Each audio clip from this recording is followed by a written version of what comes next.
Olá alunas, olá alunos, bem-vindo à nossa videoaula número 5, Métodos de Investigação Científica nas Ciências Sociais.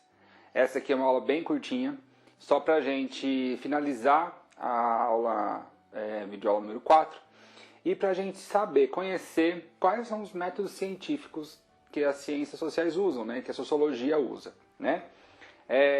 Lembrando, na aula passada, na videoaula, nossa última videoaula, a gente viu que as ciências sociais é uma ciência, né? Por isso chama ciências sociais, né?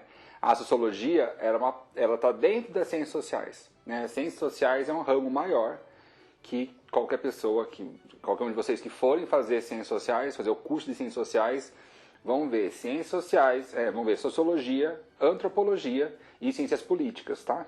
Então, a sociologia, ela traz esses três, a sociologia no ensino médio, né? Ela traz esses três olhares pra gente, tá bom?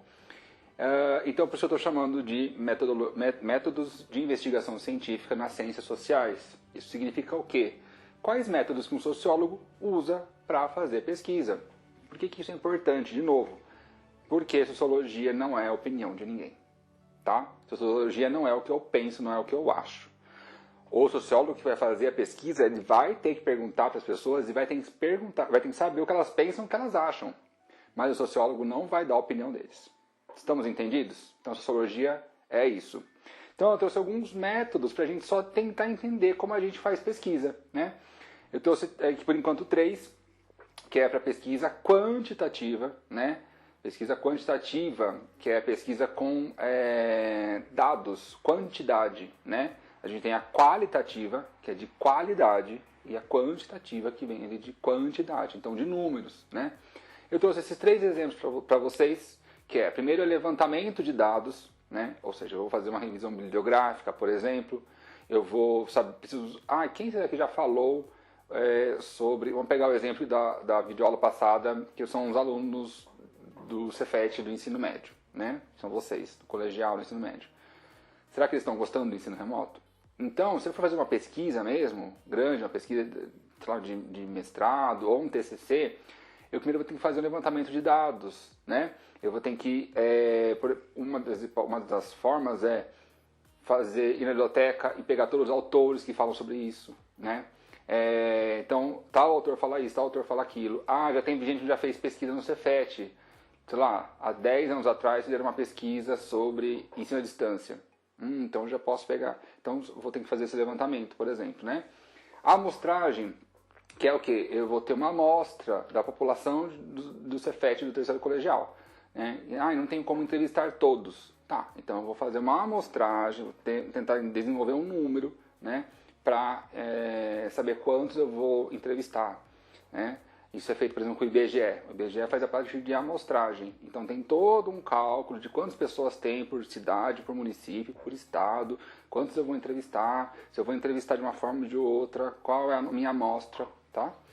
E questionário fechado. Questionário fechado é o que vocês fazem, né? Quando, por exemplo, tem perguntas, né, de vestibular, né? Você está feliz com o ensino remoto? Sim.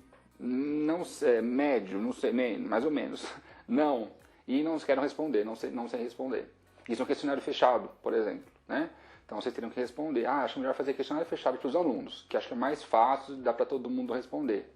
Então a gente manda esse questionário, todo mundo responde e aí volta, né?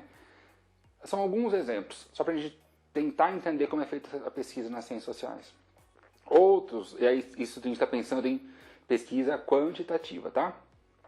Pesquisa qualitativa, questionário semiaberto. O que é questionário semiaberto? É quando eu faço um questionário que ele já tem direcionamento, né? Direcionamento para uma pergunta. Né? Não são, por exemplo, a diferença do questionário semiaberto. Para o aberto, é que o aberto tem temas. Vamos conversar escreva sobre o ensino remoto. Isso é um questionário aberto. Questionário semiaberto. Escreva a sua satisfação do ensino remoto. Escreva se você está gostando do ensino remoto. Qual é a hora do dia que você gosta mais e por quê? Né? De estar assistindo os vídeos. Né? Então a gente tem esses 2 tipos de questionário, que é diferente do fechado, que você só pega e marca, né? O aberto fale sobre o EAD, o ensino remoto, né, emergencial, ERE. E o semiaberto tem alguns direcionamentos maiores. Observação indireta e observação direta também são métodos que a gente usa bastante, né? A observação indireta, as pessoas meio que não sabem que eu estou ali, né? Não sei se vocês já viram, por exemplo, eu quero saber, se vocês lembram, já viram um filme de policial, por exemplo, que às vezes tem duas pessoas entrevistando a pessoa e tem uma atrás do vidro. Isso seria uma observação indireta. Eu estou observando, mas as pessoas não sabem que eu estou ali. Isso acontece muito, eu posso fazer pesquisa assim, né? Eu posso ouvir, por exemplo, juízes, sentenças de juízes, sem as pessoas saberem que eu estou fazendo pesquisa, né? Eu estou ali só observando, né? E tem a observação direta, que eu estou ali, as pessoas sabem que eu estou ali. Eu sou o sociólogo, estou analisando elas, né? Que é diferente da observação participante. Que a observação participante, eu faço parte daquela comunidade, eu faço parte daquilo que eu vou observar. Por exemplo, tem gente que estuda trabalho numa fábrica, né? Quer saber como aquela fábrica trata os seus funcionários, né? Eu quero fazer essa pesquisa sociológica. Então eu posso fazer observação indireta, por exemplo, só passear pela fábrica, ver, conhecer. Observação direta, fico vários dias indo lá, as pessoas sabem que eu estou lá, eu faço pergunta eventualmente, converso, mas bem pouco. Mas eu estou ali observando, anotando. E observação participante. Eu vou trabalhar junto com aquelas pessoas. Eu vou conseguir emprego naquela fábrica, eu vou trabalhar junto com elas. E aí depois eu vou fazer, né, escrever o que eu vi, né? Isso é observação participante, né? Eu estou ali naquela fábrica, naquele lugar. E por fim, a etnografia, que é uma coisa muito maior, né? Eu já contei para vocês que o meu doutorado, eu fiz meu doutorado no Canadá. Eu pesquiso a comunidade brasileira no Canadá. Então, eu não vou analisar só, por exemplo, o trabalho dessas pessoas. Eu vou analisar o cotidiano delas, a vida, o dia a dia delas, né? Então, eu fiz etnografia. Por quê? Porque eu ia no trabalho delas, às vezes, já fui no trabalho de algumas pessoas, mas eu ia em festas, eu ia na casa dessas pessoas, eu saía com elas, eu me divertia com elas, às vezes ficava um pouco com raiva, né? Mas enfim, faz parte da pesquisa. Ou seja, eu faço parte da vida daquela comunidade, no caso da minha pesquisa, aquela comunidade de imigrantes brasileiros no Canadá, tá? Então, isso se chama etnografia, tá? A gente vai ver mais pra frente como a etnografia funciona. Eu gosto muito desse método, né? E dá pra gente começar a discutir os limites, né, dessa racionalidade científica, como que ela funciona, tá? Mas por enquanto preciso que vocês entendam que, de novo, fazer sociologia é fazer ciência. Não é a minha opinião, não vai ser a opinião de vocês. Eu vou pedir para vocês um trabalho, tá? Para vocês fazerem um trabalho para me entregar. Esse bimestre, né, vamos ver, né, por enquanto tá meio tudo estranho, meio diferente, né? A gente ainda não está muito acostumado com isso. Gera um estranhamento tudo que está acontecendo, mas se tudo encaminhar, eu vou pedir com muita calma de fazer um trabalho sobre movimentos sociais, tá? E aí, o que eu quero que vocês façam? Vocês vão usar um método, né? Vários métodos, coleta de dados, né? Vocês podem até observar, fazer uma observação de vocês, enfim. Mas o que eu quero é que vocês vão fazer isso de forma sociológica, de forma científica. Vocês não vão dar a opinião de vocês, tá? Sei lá, quero estudar movimento MST. Eu não quero saber se você gosta ou não do MST. Tem gente que faz pesquisa com o MST que adora o MST, apoia o MST, e tem gente que faz pesquisa com o MST que detesta o MST, tá? Mas a pesquisa tem que ser válida, tem que ser comprovada cientificamente, tem que ter um método, tem que ter uma racionalidade. Eu não posso deixar que o que eu vou escrever, como eu vou apresentar os dados, seja influenciado por eu acredito ou não, tá?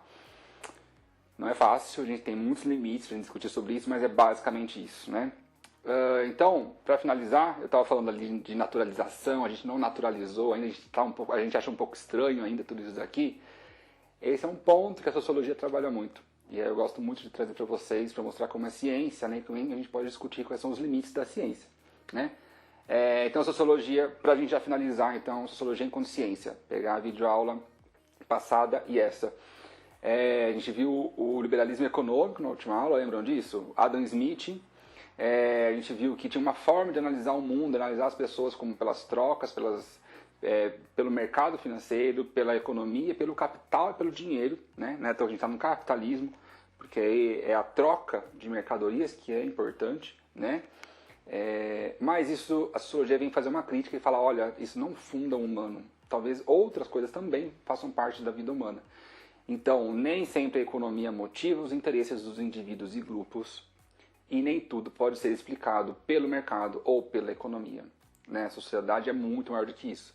Então, a sociologia surge para mostrar isso. Olha, tem algo específico que só a sociologia pode ver, e essa forma de analisar o mundo, de entender que o mundo é justificado pelo mercado e pela economia, que as pessoas se movem, que as pessoas vivem, né, por interesses econômicos, é função da economia. A sociologia vai ver o outro, né, as outras coisas que a gente está vendo nos humanos, tá? E aí esses dois conceitos que eu trabalhei bastante com vocês, que é naturalização e estranhamento. A sociologia está preocupada em estranhar aquilo que é muito natural e naturalizar aquilo que é muito estranho, né? Então, para a gente fazer ciência, para a gente fazer ciências sociais, para a gente fazer sociologia, não basta eu tenho que questionar as minhas formas de ver o mundo. Lembra que eu dei o exemplo do bolo de aniversário para vocês? Se uma pessoa, imagina, uma pessoa extraterrestre aparece aqui e vê uma festa de aniversário, ele vai falar assim, gente, as pessoas lá, elas são muito estranhas, porque elas pegam um negócio, colocam em cima de uma comida e tacam fogo e ficam mexendo a mão. Eles são muito estranhos, né? Mas a gente naturalizou isso, né? O ensino remoto, a gente está vendo, eu também estou achando super estranho isso daqui, falar na frente dessa câmera aqui. Mas a ideia é que a gente tem processos de estranhamento, tudo que é novo estranha um pouco a gente, né? E quando a gente vai fazer ciências sociais, sociologia, a gente tem que lidar com esse estranhamento e achar isso um pouco mais natural. Mas também estranhar aquilo que é muito natural pra gente, né? Ah, as pessoas são assim, eu acho que as pessoas são assim, pronto. Não, eu tenho que me questionar, será que as pessoas são assim? Eu posso acreditar nisso, mas será que elas são mesmo assim, todas são assim? Tá? Então por isso a gente pode dizer que a sociologia estuda o cotidiano, mas ela estuda de forma científica. Tá? Então a gente vai falar sobre o cotidiano, sobre o dia a dia, o que as pessoas fazem, a gente fazer, o que vocês pensam, o que eu penso. A gente vai analisar isso, a gente pode ver isso, né? Mas tem que ver isso de uma forma científica. Tá bom? Então, era isso que eu queria falar para vocês, finalizando essa parte. É isso, e muito obrigado.